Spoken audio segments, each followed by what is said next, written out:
दोस्तों, क्या आप जानते हैं कि चीन की नजर बहुत सालों से तिब्बत पर है और उसने उस पर जबरदस्ती कब्जा भी कर रखा है। ठीक वैसे ही जैसे पाकिस्तान ने हमारे पीओके पर कब्जा किया हुआ है। लेकिन पाकिस्तान तो इस मामले में कुछ कर ही नहीं पा रहा है, क्योंकि उसे बाहर से दूसरों का सपोर्ट मिलता रहता है। पर अब चीन तिब्बत में एक बहुत ही गंदा खेल खेल रहा है। वह वहां के छोटे छोटे मासूम बच्चों का दिमाग बदलने में लगा हुआ है, यानी उनका ब्रेन वॉश कर रहा है। उन बच्चों को बचपन से ही ऐसी बातें सिखाई जा रही हैं जिससे वो बड़े होकर भारत के खिलाफ हो जाएं और चीन की सरकार की तारीफ करने लगे। अक्सर हम सोशल मीडिया पर, टीवी पर चीन के बच्चों के वीडियो देखते रहते हैं। हमें दिखाया जाता है कि 5 से 10 साल के बच्चे बहुत मुश्किल काम कर रहे हैं, भाग रहे हैं, दौड़ रहे हैं, ट्रेनिंग ले रहे हैं। हमें लगता है कि वाह, क्या बात है, चीन चीन का सिस्टम कितना अच्छा है, बच्चों को कितना मजबूत बना रहा है। हमारे स्कूलों में तो ऐसा होता ही नहीं है। लेकिन दोस्तों, सच बहुत कड़वा होता है। कड़वी बात सबको बुरी लगती है। यह कोई आम स्कूल की पढ़ाई या खेल कूद नहीं है। यह असल में मिलिट्री ट्रेनिंग है, यानी फौज की ट्रेनिंग है। चीन तिब्बत के बच्चों को जबरदस्ती अपनी सेना और सरकार के हिसाब से ढालना चाहता है। वो चाहता है कि ये बच्चे अपनी पुरानी पहचान, अपनी संस्कृति और अपने धर्म को भूल जाएं और सिर्फ चीन के गुलाम बनकर हमेशा के लिए तैयार हो जाएं। जबकि हम सब जानते हैं कि तिब्बत के लोग चीन से बिल्कुल अलग होना चाहते हैं। वो चीन को पसंद 1% भी नहीं करते। चीन ऐसा क्यों कर रहा है तिब्बत के साथ? क्योंकि वो अंदर से डरा हुआ है। वो जानता है कि तिब्बत के लोग दिल से आज भी भारत को अपना सबसे अच्छा दोस्त मानते हैं। तिब्बत का रिश्ता हमारे बौद्ध धर्म से जुड़ा हुआ है। वहां बौद्धों की संख्या बहुत ज्यादा है और वहां बहुत सारे मठ हैं। वहां के सबसे बड़े धर्मगुरु, जिन्हें दलाई लामा कहा जाता है, वो सालों से भारत में शरण लेकर रह रहे हैं। हिमाचल प्रदेश का एक खूबसूरत पहाड़ी इलाका है जिसका नाम है धर्मशाला। दलाई लामा वहीं रहते हैं और वहीं से अपने मठों को संभालते हैं। जब चीन ने तिब्बत पर जुल्म ढाए थे, तब भारत ने ही दलाई लामा को अपने यहां पनाह दी थी। इसी बात से गुस्सा होकर 1962 में दोस्तों, चीन ने भारत पर हमला कर दिया।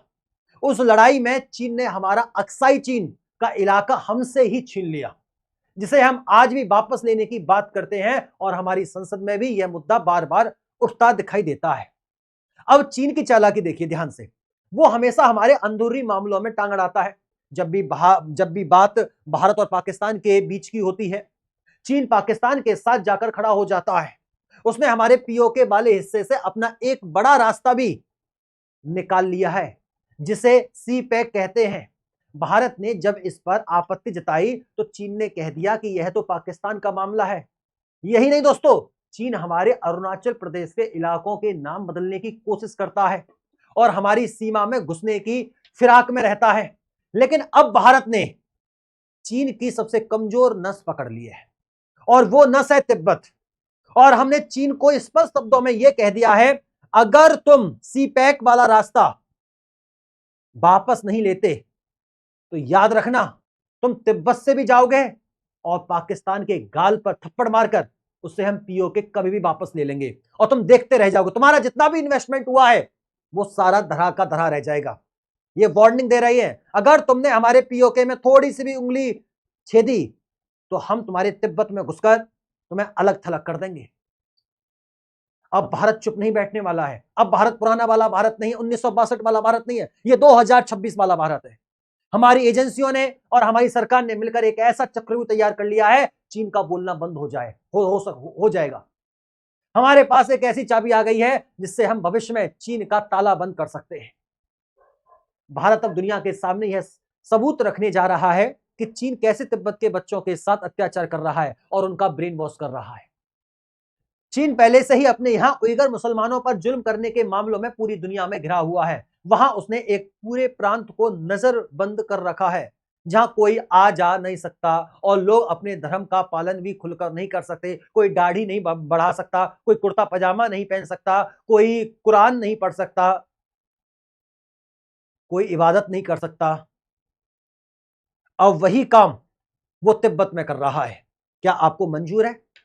मैं तिब्बत वासियों से पूछना चाहता हूं, क्या हम चीन के साथ ऐसे ही रहना पसंद करेंगे? क्या हम चीन के खिलाफ कभी खड़े नहीं होंगे? हमारे जो बौद्ध धर्म वाले लोग जो हैं, वो अनुयायी जो हैं, यूएन में जा जाकर 160 से अधिक व्यक्तियों ने फ्री तिब्बत के लिए अपनी जान दे दी, अपने आप को जला लिया।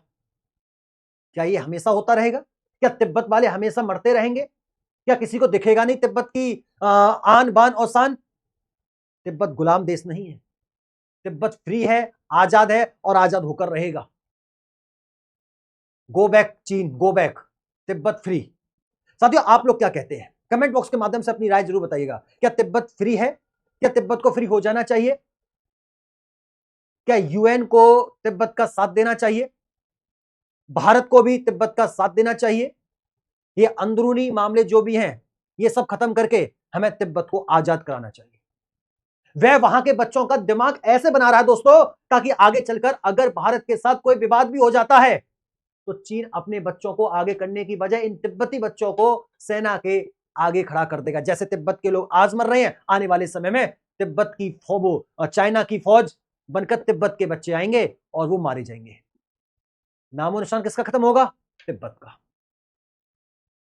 आबादी किसकी बढ़ेगी? चीन की। यही तो है इसकी विस्तारवाद, चीन यही तो है। हम अपना जो भी है बढ़ाते चलेंगे और दूसरों को कम करते चलेंगे। खुद को बढ़ा रहा है तिब्बत को अल्पसंख्यक बनाने के चक्कर में। लेकिन दोस्तों, तिब्बत के लोग और दलाई लामा ऐसा बिल्कुल नहीं चाहते। दलाई लामा का मतलब होता है ज्ञान का भंडार। तिब्बत के लोग आज भी चीन की सरकार से ज्यादा अपने दलाई लामा की बात मानते हैं। चीन ने तिब्बत पर जमीन के तौर पर तो कब्जा कर लिया, लेकिन वो आज भी तिब्बतियों के दिमाग पर कब्जा नहीं कर पाया है। चीन ने तो तिब्बत के एक और बड़े धर्मगुरु पंचम लामा को पिछले 20 साल से गायब कर रखा है, ताकि आगे चलकर कोई नया धर्मगुरु बन ही ना पाए और लामाओं की यह पवित्र परंपरा खत्म हो जाए। वह अपनी मर्जी का कोई कठपुतली दलाई लामा बिठाना चाहता है। इसके अलावा 1914 में दोस्तों जो मैकमोहन लाइन तय हुई थी, चीन उसे भी नहीं मानता। वो कहता है कि लद्दाख की तरफ का इलाका भी उसी का है, भारत भी उसी का है, पाकिस्तान भी उसी का है, पूरी दुनिया उसी की है। इसके बाप की जगह है जो तिब्बत में भी घुस जाएगा, अरुणाचल में भी घुस जाएगा, सीपैक भी बना लेगा। दोस्तों, अगर चीन को रोका नहीं तो ये आगे बढ़ता जाएगा, हर चीज को ये अपना बनाता जाएगा।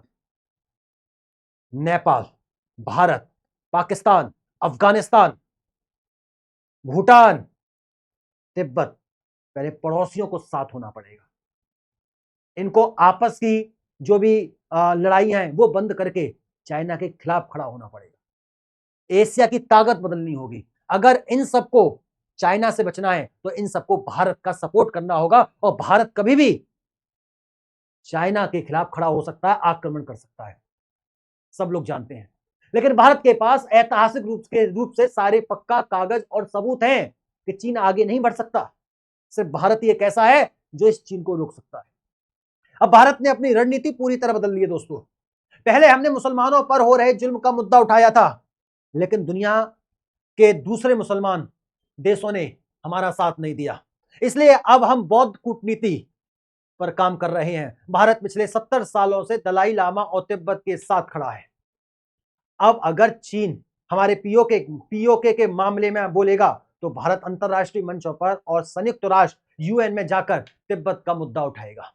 हम दुनिया को बताएंगे कि चीन वहां इंसानी अधिकारों का कैसे हनन कर रहा है। आज पीओके में जो हालात बन रहे हैं वो भारत के लिए सबसे अच्छे हैं। वहां की जनता खुद पाकिस्तान के खिलाफ सड़कों पर उतर आई है और पाकिस्तान गो बैक के नारे लगा रही है। पाकिस्तान और चीन की दोस्ती वहां के लोगों के काम नहीं आ रही है। ऐसे में चीन बहुत घबराया हुआ दोस्तों।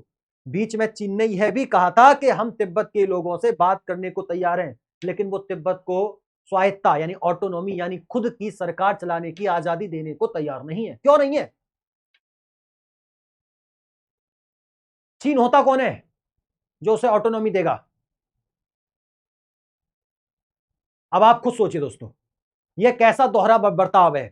आप खुद तो तिब्बत को आजादी नहीं देना चाहते, लेकिन भारत के कश्मीर को आजाद करने की वकालत करते हो।